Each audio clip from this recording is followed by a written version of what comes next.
Howdy, folks. It's the Creepy Kentuckian here with you once again, celebrating KiNovember. It's almost over with, but we've got some interesting titles for the next couple of days. This one from 1986, TV movie, December of 86, right in time for Christmas that year. It's got an all-star cast. We're talking about Babes in Toyland, the very first time on Blu-ray disc from KiNovember. It's part of their KiNovember Studio Classics line. But this is a special review.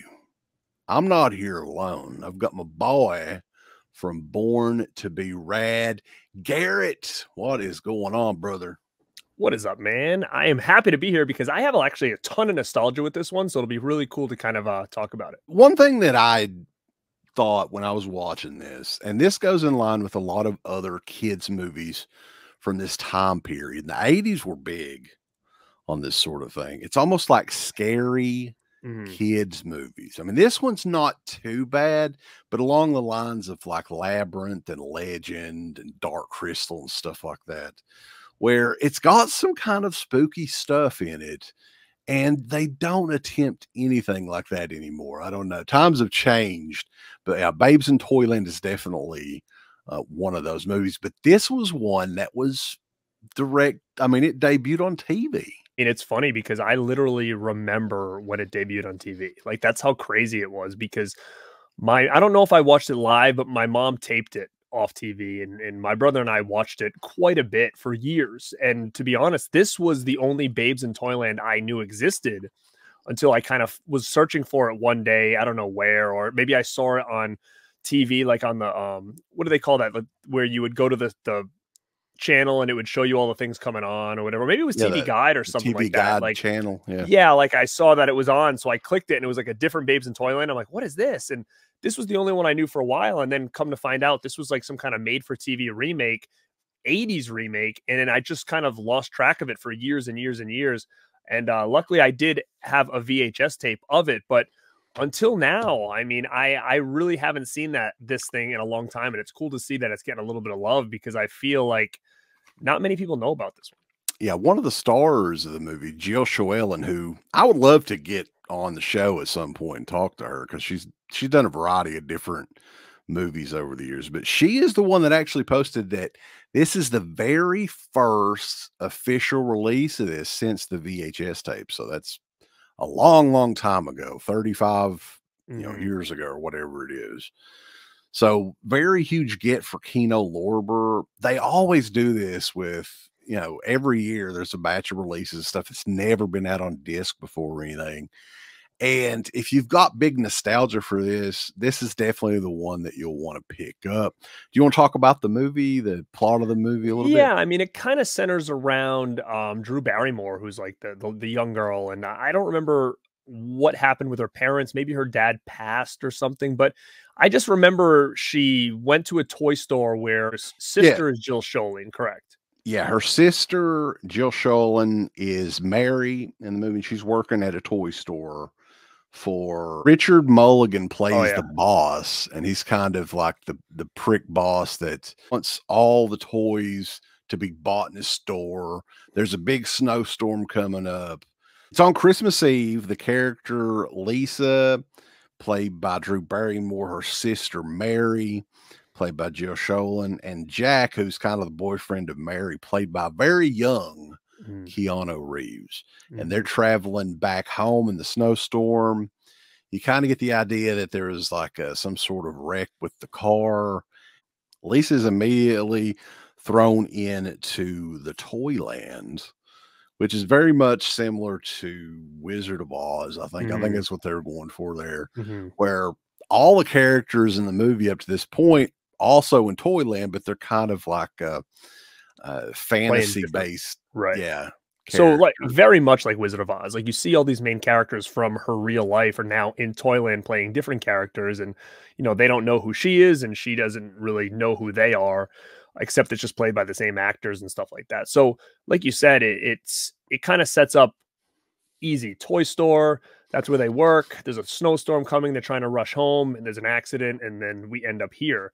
And I just love going back and seeing toy stores in 80s movies because I always end up looking on the shelves and seeing if I like notice different things from my childhood and stuff. And it just brings me back to like when toy stores were actually a thing. Like now you have toy aisles, toy sections, but there's not many toy stores dedicated like there was back when we were kids, like Toys R Us. I had one here, Child World. I know you had a different one where you were. That was like your Children's Palace, I think. I think Children's Palace was more in the South, and it was the same company, I believe, as Child World. Yeah, because it had a castle aesthetic, right? Right. And then KB Toys was a big one throughout pretty much the late 90s. I think they were around, and then Toys R Us, I guess, was the last big chain to go. Yeah, we even had other ones too.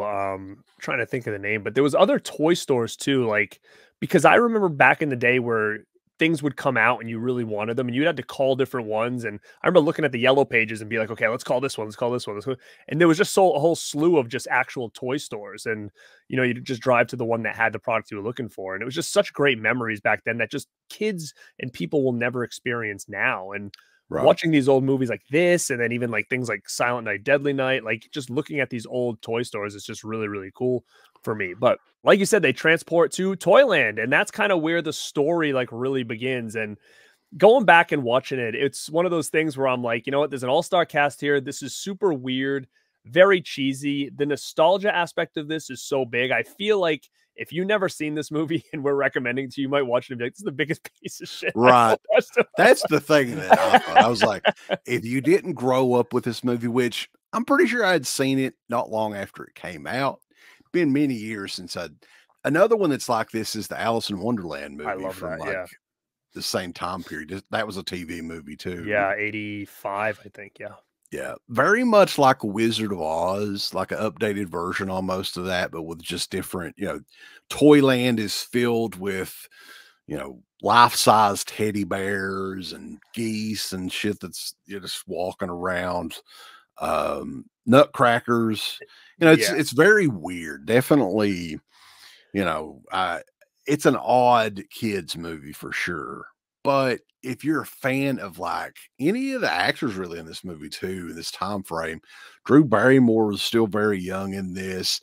Keanu Reeves, this had to be one of the very early roles that he played. This was 1986. See, so he worked from the ground up, dude. See, from this was his kick point right here. This is a kickoff. So he worked from ground up to get into cool roles like Speed and, you know, the other one there. Bill and Ted was even a year or two later than this. Bill and Ted it was even earlier than Speed. Then you had Parent Trap and all this other stuff he appeared in later. But so this was a very young Keanu Reeves. And it's funny because Drew Barrymore was like, she was pretty hot at this point because E.T. had just kind of came out. So the fact that she went right to this kind of TV movie, like that had a lot of star power right there. Yeah, I think this was around the time she started getting in trouble, though, maybe. So I don't know if, like, when she started getting into drugs and everything. Which is crazy because she's got to be, what, in this, 12? She was like 11 years old, yeah. Yeah. And like, I was thinking, like, that was the time, like, she was going to nightclubs and stuff. And it was true. I looked it up, man. She was like 11, 12 years old going to nightclubs, smoking, you know, weed and drinking. She was dating Corey Feldman at the time, who was a little bit older than her, I think, at this point in time. They were both little kids and they were going on dates together and going to clubs together and stuff like that. So yeah, it was definitely an interesting point in her career to do this. But like you said before, and which I think is a huge thing to touch upon, is these kids movies back in the day were very creepy. Alice in Wonderland, so creepy. That freaked me out as a kid. This freaked me out as a kid too. There's some stuff in here that just is very, you know, creepy to little kids watching this. I mean, I was probably seeing this for the first time at, I don't know, I could have been 4. You know, and you know, a 4-year-old watching this thing for the first time, it is a little bit frightening. Like Barnaby is the main villain and he lives in like a bowling ball and he's got these 2 little like henchmen guys with him. One of them looks like Nosferatu too. You notice that? It's like a Nosferatu and the other one's like a Michael Berryman looking guy. Later on in the movie too, he's got like this horde of trees that do his bidding for him or whatever. Yeah, that will like underground, like these like weird chuds or whatever that will like underground he let loose around Toyland and stuff. It was. And the other thing that used to freak me out was there was this bird that had like that one eyeball that he would talk to. Like this big one eyeball. So yeah, a lot of creepy shit in here. But what is cool in here too is you get the toy maker, man. It was almost like they were like, okay, we've got Pat Morita, and they really enjoyed the old man in Gremlins, right? So they dressed him exactly like the old man in the beginning of Gremlins. Sure. But yeah, I mean, he's just kind of Pat Morita's kind of thrown in there. He's the toy maker in the movie. A crazy cast in this. And when this debuted on NBC, and I can't understand this because it was originally 2.5 hour movie on TV, but they cut out a lot of it for the home video version, the VHS, and then this one too, which I think I had read that a lot of the music and stuff that was in the movie. So this is kind of a musical as well. I think the original cut was much more so a musical than the cut that we've got here. It's interesting that they cut out like over 30 minutes of the movie. It is wild because I really want to go back and try to find it. Somebody said it is on YouTube. Like I was doing a little research and I think you can find it on there, but for whatever reason, it never got ported over to home video. And like I said, the first time I saw this for many, many years was through a VHS that my mom taped off TV. So that had to have been the original cut of the movie. And then as I got older, I grabbed this thing, and I didn't really notice things were missing. So I'd love to go back and watch it because again, even on the Blu-ray, still it's that shorter version. So I'd love to go back and kind of see what was missing and what did I maybe forget and do I remember it from all those years watching it as a kid. Yeah, I watched a couple of minutes of the YouTube version of it, and it's very crappy quality. I mean, this was a VHS tape from like 35 years ago or whatever it is.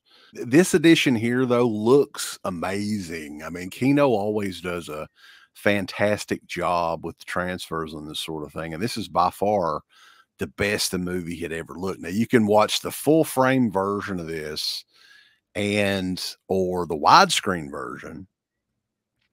And there's a theatrical trailer on this, but as far as any other special features, you're kind of SOL there. But I mean, this is a price to move edition from Kino. Man, I think they're the real workhorse company of these boutique labels because they do a great job. They bring everything at a very affordable price. And this is one, man, that is very, very hard to track down on anything at all. I think the VHS was even going for big money before this came out.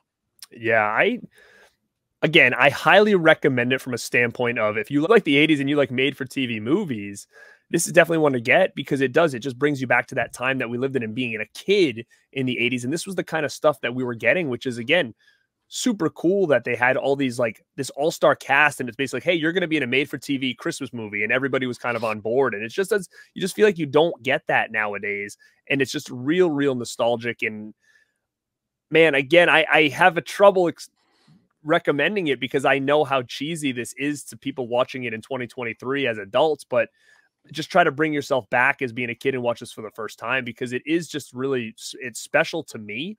And I just think this is a real cool release from Kino. And like you said, the workhorses of the physical media game, like I agree with you because they're not spending time on fancy packaging. They're not doing this, which a lot of these other companies do, which we love. But man, Kino pumps out titles. Like I can't even keep up with their releases anymore. And they're at an affordable prices and stuff like that. But it's like, man, they're just always pumping out title after title after title because they don't spend so much time on like all that extra stuff. So I do appreciate, getting something like this and giving it to us in such a good format.